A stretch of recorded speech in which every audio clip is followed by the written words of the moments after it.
Bem-vindos a mais um episódio do Ecomove, o podcast oficial da Eco Connect Business, onde falamos sobre sustentabilidade e práticas ESG. Hoje nós vamos discutir um tema essencial: mudanças climáticas e a responsabilidade do poder público e das empresas na minimização dos riscos ambientais. Então, para isso, nós temos a honra de receber Ava Santiago, vereadora em Goiânia, socióloga, ativista social, que vem trabalhando em políticas públicas voltadas para a sustentabilidade, justiça climática. Ava, seja bem-vinda. Muito obrigada, é muito bom estar aqui com vocês, construindo e democratizando o acesso a esse debate que é tão importante. Acredito que seja a agenda, com maior potencial unificador das nações, das faixas etárias, das classes, sociais, todo mundo, focado e unificado em pensar caminhos e soluções, factíveis para as urgências do planeta. Então, muito obrigada por compartilharem esse espaço conosco. Tenho certeza que vai ser uma prosa muito boa.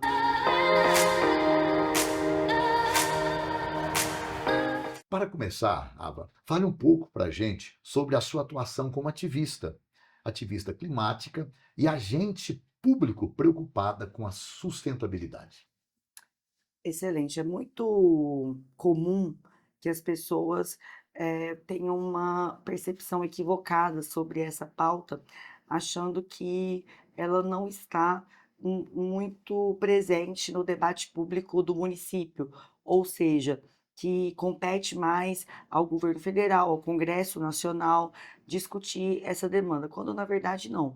A gente vive nas cidades e os polos urbanos, as grandes concentrações de pessoas, são fundamentais se a gente quiser, colocar a justiça climática na nossa prioridade, se a gente quiser protelar o apocalipse climático ou, parafraseando a Veveta, macetar o apocalipse climático.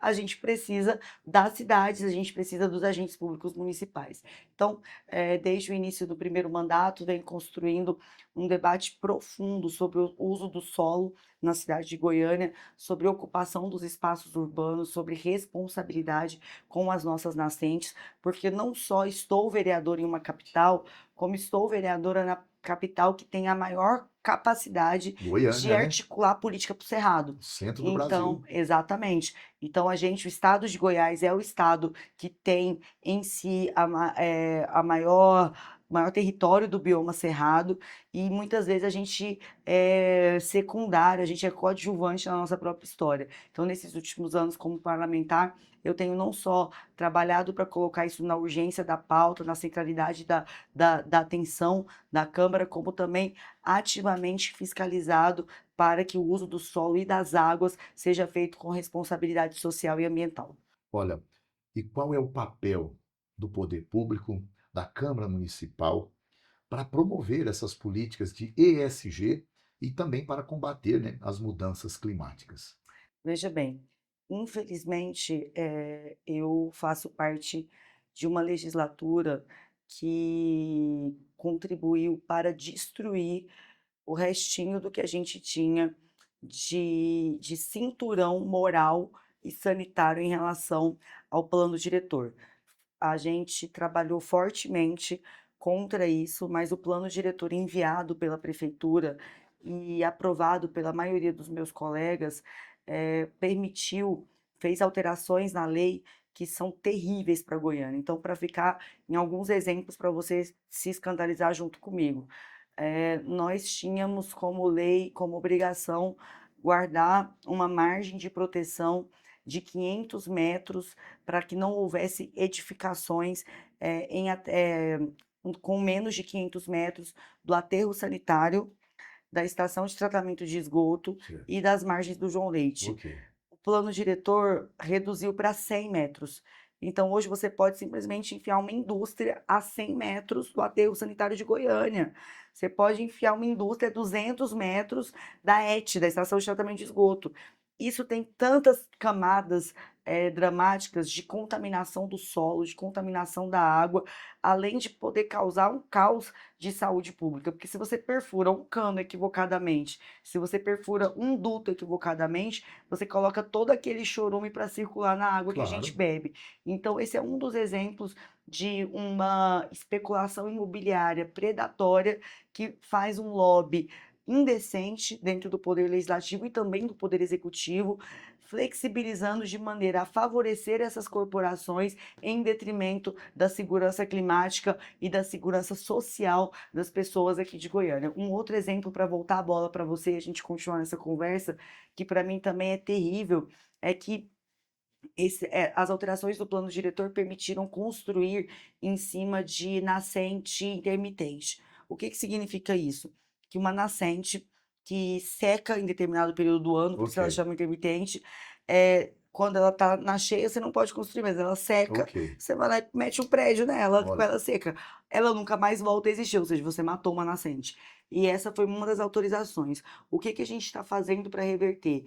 Eu fui ao Ministério do Meio Ambiente, conversei com a ministra Marina para a gente construir um parecer coletivo entre o Ministério das Cidades e o Ministério do Meio Ambiente, de modo a que a gente possa revogar os principais tópicos do plano diretor e estamos construindo essa possibilidade, porque nós não podemos definitivamente entregar nossa cidade, sacrificar o planeta em troca de lucros de pequenos grupos de grandes incorporadoras.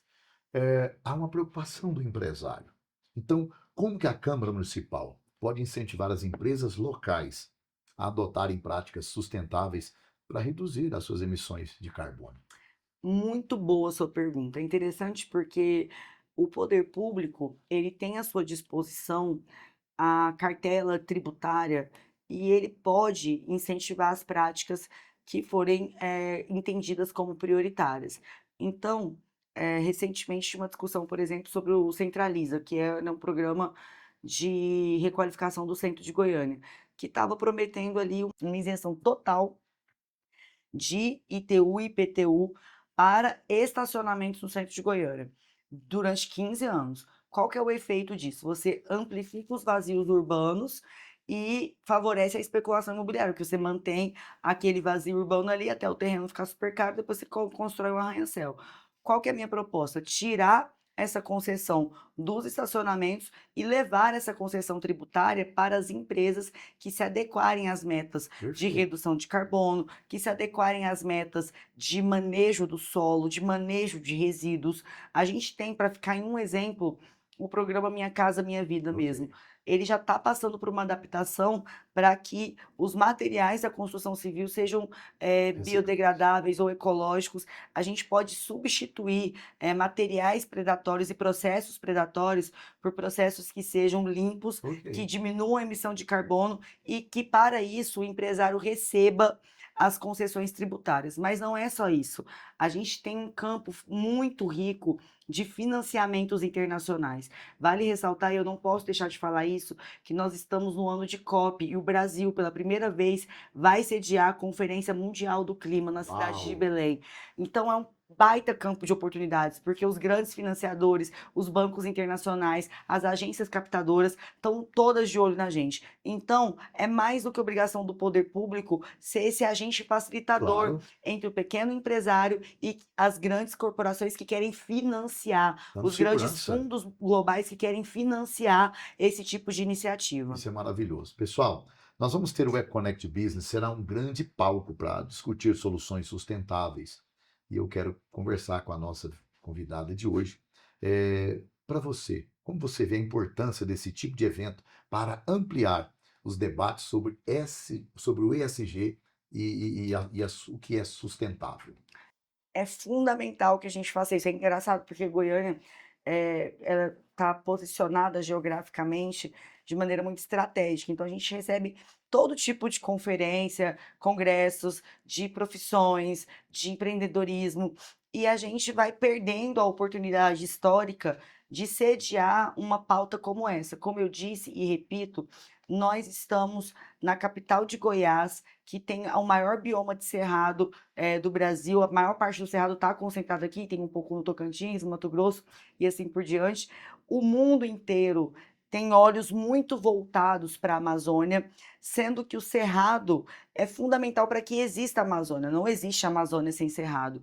Contudo, o investimento global no Fundo Amazônia é de quase R$ 1 trilhão e menos de 1% disso vem para o Cerrado. Qual é a nossa responsabilidade enquanto agente público, sociedade civil, terceiro setor mobilizados nesse evento? É dizer que nós temos condições, nós temos não só agentes políticos como empresários, nós temos toda uma classe envolvida, engajada em colocar o Cerrado na prioridade global. Não existe isso da gente, por exemplo, vou te dar um exemplo. Quando você muda a legislação aqui do Cerrado, permitindo que a nossa cota de desmatamento seja maior do que a cota da Amazônia, os desmatadores da Amazônia migram para o Cerrado. Esse movimento já está acontecendo. E aí muita gente pode pensar que esse é um debate lá da Chapada dos Veadeiros, lá de Cavalcante. Não, senhor. A gente tem, enquanto capital, a condição de protagonizar, de conduzir um debate que não é só do Brasil, ele é global. Porque se a gente não fizer isso, outras pessoas vão fazer e a gente vai perder o bonde da nossa própria história. Então, esse evento recoloca Goiânia no seu lugar de protagonismo na condução dessa agenda que é tão importante para o planeta.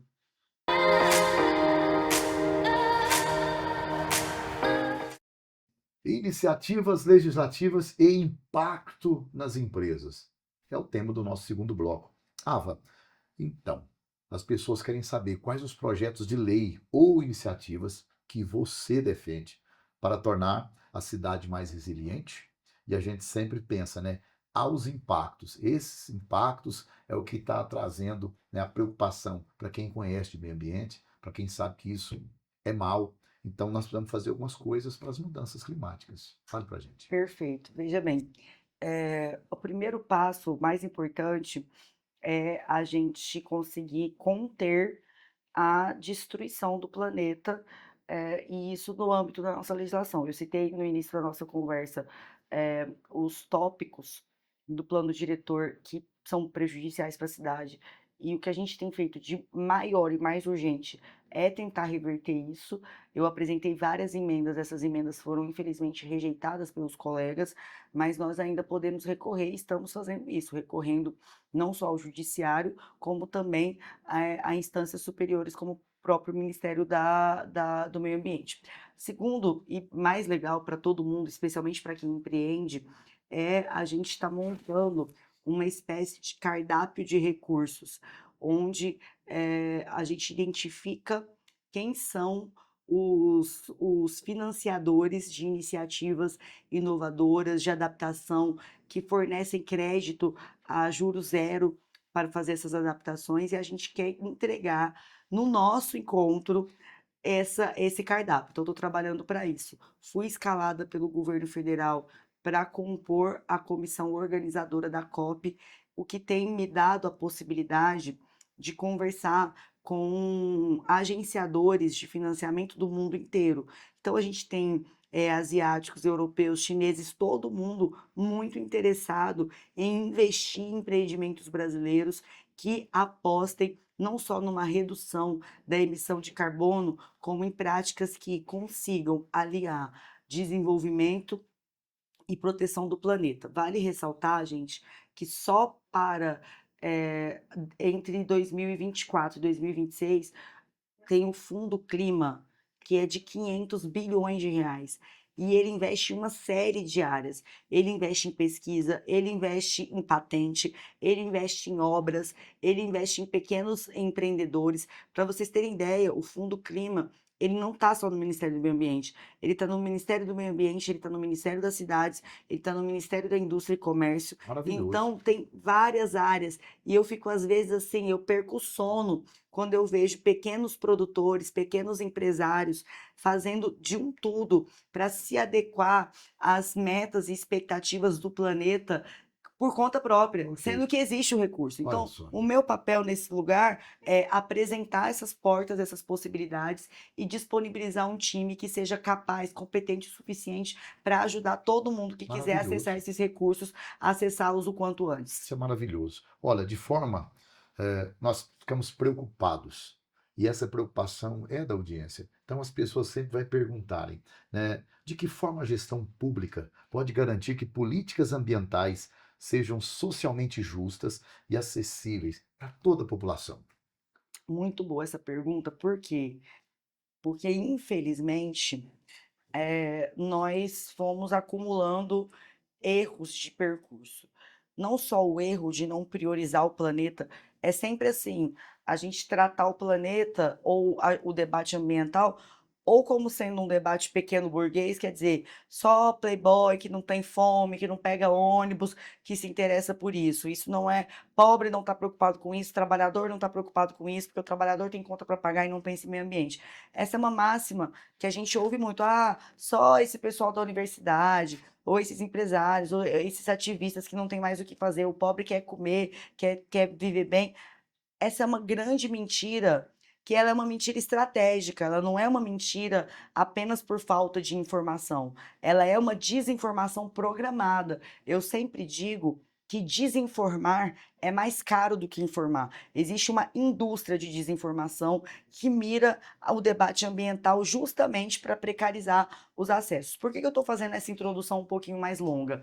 Porque, na verdade, quando você diz que o pobre não se preocupa com isso, ou que essa não é uma demanda das pessoas em situação de vulnerabilidade, a tragédia ela pode ser ambiental, mas os impactos dela são sempre sociais. Porque se a gente tem um barranco e esse barranco desaba numa tempestade, essa tempestade no centro de Goiânia, essa tempestade no Marista, o máximo que ela vai fazer é arrastar um carro. Ok, Mas quando ela acontece nas periferias, ela arrasta uma casa com as pessoas dentro ok. dela. Então, a mesma tragédia, a mesma enchente, ela é capaz de produzir efeitos completamente diferentes e aprofundar abismos. Quero trazer um outro debate que é ainda mais recente. A gente tem, nesse momento, as consequências de uma série de eventos climáticos que incidiram diretamente no nosso plantio e uso do solo. A gente acompanhou a Assembleia Legislativa do Rio Grande do Sul, junto com a Câmara de Deputados, desmontar a legislação ambiental daquele estado. O que que aconteceu? A maior enchente da história. Para onde foi o arroz dos plantadores de arroz do Rio Grande do Sul? Para debaixo d'água. Aí as pessoas, nossa, o arroz está caro. É claro, todos os estados brasileiros estão povoados de políticos que são absolutamente autointeressados e perversos, que negociam a legislação ambiental, que vendem o voto deles na legislação ambiental. Aí vem uma tragédia, não tem como conter. Vem um efeito climático, não tem como conter. Aí a plantação de arroz vai para debaixo d'água, o gado morre de sede, e isso falta na mesa de quem? Falta na mesa de quem tem menos. Se a gente for falar de problemas de mobilidade, quando a gente tem enchentes e alagamentos, é o pobre que está no ônibus que fica colapsado porque não consegue chegar em casa. Quem tem dinheiro dá um jeito, quem não tem fica na enchente. Então, a gente precisa, primeiro, superar essa visão mentirosa, propositalmente mentirosa, de que ESG, meio ambiente, não é problema das pessoas mais pobres, porque é sim, porque são as primeiras que vão para a ponta da faca. Segundo, a gente precisa que o poder público assuma a sua responsabilidade e coloque esse debate no orçamento, porque nós, enquanto agentes públicos, nós não temos o direito de chegar num empresário, num pequeno e médio empresário e dizer para ele, você precisa mudar as suas metas de emissão de carbono, você precisa mudar os materiais com que você produz, sem que a gente dê a ele condições de fazer isso, porque enquanto a gente tem um plano safra bilionário, que a gente coloca dinheiro pra caramba num agronegócio predador, que depois ainda dá o calote nos empréstimos que pega, a gente tem o pequeno e o médio empresário desesperado para pegar um crédito para ficar de portas abertas. Isso Então é a gente fato. também precisa inverter a lógica do dinheiro. Mais dinheiro para quem tem menos e quem tem mais dinheiro é que tem que contribuir com isso. Porque as pessoas dizem de maneira também equivocada que o agronegócio sustenta esse país. É mentira, é esse país que sustenta o agronegócio. Porque somos nós que bancamos as correntes de financiamento deles. Ok. Então tá na hora da gente botar menos dinheiro nos gigantes do agro e mais dinheiro nos pequenos que estão fazendo as transições climáticas nos seus modelos de negócio? Olha, pessoal, muitas empresas e lideranças estarão reunidas no EcoConnect Business. Então, há uma expectativa de aprendizado, de informação que vai nos surpreender a todos. Então, eu quero saber de você como o setor empresarial pode atuar junto ao poder público para acelerar a transição para um modelo mais sustentável. Excelente a sua pergunta.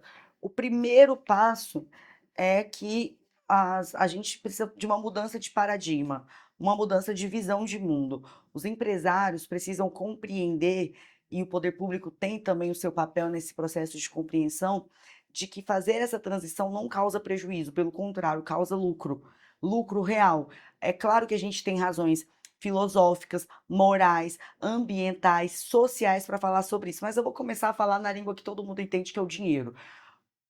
Hoje a gente consegue gerar mais lucro para quem está fazendo essas adaptações do que para quem fica para trás, porque a tendência, não só do Brasil, mas do mundo, é que seja cada vez mais difícil empresários que não se adequarem, acessarem créditos, vai ficando cada vez maior as multas em cima desses empresários e, por outro lado, o nosso grande limitador é a existência da humanidade. Ok. Se a humanidade chega num período que colapsa, não adianta você ter tudo, não adianta você ser bem-sucedido. Eu estava vendo É, eu estava vendo uma entrevista que me marcou muito, de um empresário que ele atuou diretamente no lobby, de um certo desmonte ambiental no estado de Minas Gerais, que era para permitir a construção de barragem em uma área que a licitação proibia, pois foi autorizado. O nome dessa barragem é Mariana, lá a barragem de Mariana. Ele perdeu toda a família. A família foi misericórdia. arrastada porque o filho era gerente, a nora era não sei o que do financeiro, foi todo mundo levado. Então, não adianta a gente achar que incidir em cima da legislação e atropelar as iniciativas de adaptação climática vai nos trazer lucro para sempre, porque é um lucro de pequeno prazo. Essa é uma compreensão que os empresários precisam ter.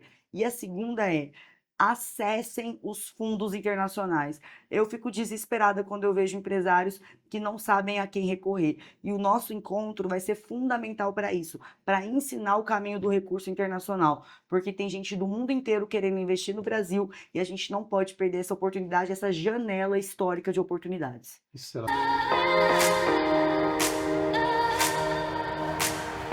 satisfatório. Senhoras e senhores, nós vamos para o terceiro bloco: desafios e caminhos para o futuro. É, Como o município pode fiscalizar?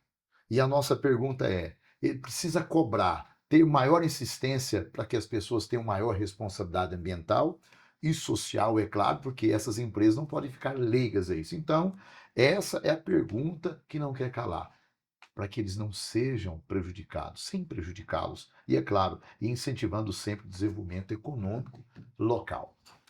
Acho que o município tem que cobrar sim, mas o primeiro é fazer sua parte.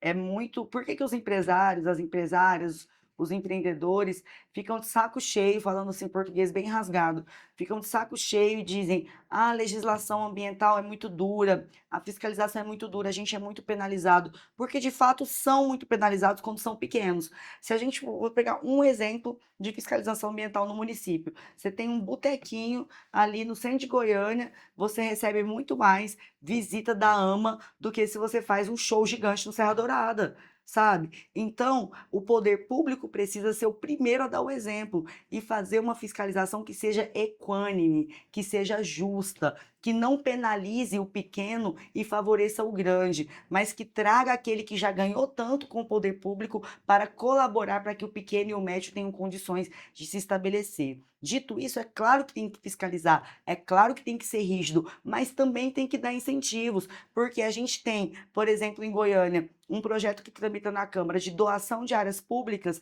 Você vai ver as doações de áreas públicas, elas são para empreendimentos completamente descomprometidos, descompromissados com a transição energética, com a transição ambiental. Então, qual é o papel do poder público? Bom, eu tenho X bilhão de orçamento e eu tenho que escolher as minhas prioridades. Coloca o planeta na prioridade, coloca a transição energética na prioridade, porque só quando o poder público dá condições para o setor empresarial trabalhar é que o setor empresarial consegue dar a resposta. Afinal de contas, esse é o nosso modelo de capitalismo, é um capitalismo de Estado. Ele depende da estrutura do Estado para se desenvolver. Então, que a prefeitura faça a sua parte. Quais são os principais obstáculos para a implementação de políticas ambientais eficazes no Brasil, tanto no setor público quanto no privado? São obstáculos diferentes no setor público e no setor privado. Mas, sem dúvida, o maior obstáculo, ele está no campo da visão de mundo, que é um pouco do que eu disse aqui. A gente não conseguiu amadurecer e fazer uma transição da nossa percepção de que esses modelos predatórios de negócio, eles podem até prosperar muito às custas da destruição do planeta, mas o prazo deles é limitadíssimo. Então, o mesmo dono de fazenda, proprietário do agronegócio, que está em cima de um deputado federal, que está em cima de um deputado estadual, pedindo para mudar a lei de proteção ao meio ambiente, para aumentar o espaço de desmatamento, para aumentar a área que ele pode plantar, é aquele que daqui 15 anos vai ter sua plantação alagada, daqui 10 anos vai ter a sua plantação destruída pela seca. É o mesmo. Então ele tem um lucro estupendo em 5, 6, 7 anos e dali a pouco ele tem um prejuízo gigantesco. Então, a visão de mundo de que essas mudanças imediatas e predatórias causarão prejuízo, essa mudança precisa acontecer, tanto no poder público quanto na iniciativa privada. Um outro aspecto também fundamental é de que nós temos condições de monetizar em cima dessas transformações. É só a gente falar de agrofloresta, a gente trazer e popularizar o conceito, né, de que uma árvore de pé vale muito mais do que uma árvore no chão, de que floresta vale mais que pasto, de que modelos sustentáveis de ocupação do solo valem mais do que você construir um monte de arranha-céu numa área minúscula que depois vai colapsar o trânsito, vai colapsar também as condições de permanência desses prédios. A gente já está tendo isso aqui em Goiânia, prédio desabando porque foi construído em área proibida, o chão craquelando porque tem nascente de baixo. Então, se a gente consegue trazer o poder público e a iniciativa privada para um entendimento de que nós não temos mais prazo, mas que se a gente fizer essa reformulação agora, a gente consegue ainda monetizar em cima dela, aí sim a gente tem uma guinada histórica para que a minha geração, aliás, para que a geração do meu filho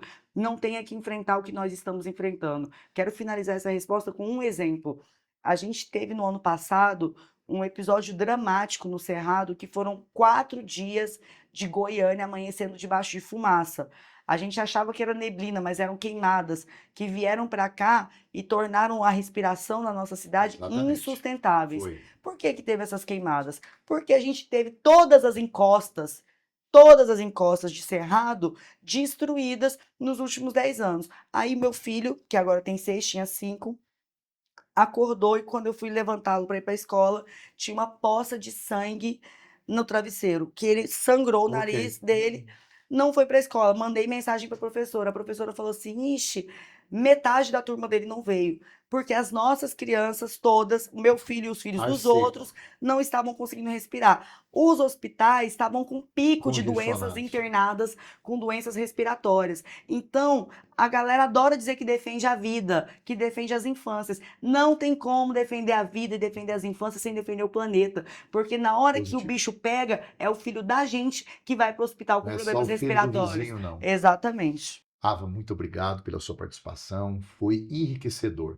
E nós sabemos que é fundamental entender como o poder público e as empresas podem trabalhar juntas para minimizar os impactos ambientais. E é claro, as mudanças climáticas estão aí, é uma verdade, e nós precisamos tornar a nossa cidade mais sustentável. Eu agradeço imensamente, não só o espaço, mas sobretudo a coragem de colocar isso na pauta, de conectar empresários e empresárias que têm em comum a percepção de que a nossa cidade tem tudo para se tornar uma referência nacional e internacional em transição energética, em transição climática, em ESG. Vocês estão de parabéns. Esse é um espaço que ajuda a democratizar a democracia, porque não existe democracia sem justiça climática e não existe justiça climática sem comunicadores dispostos a democratizar o acesso a essa conversa. Você que nos acompanhou até aqui, nós queremos saber a sua opinião. Qual tema você quer no próximo episódio? Comente, nos ajude a construir esse espaço totalmente transformador. Não esqueça de nos seguir lá no eConnect Business no Instagram, tá certo? E também de acompanhar as nossas atualizações. Nos vemos no próximo episódio do EcoMove. Muito obrigado.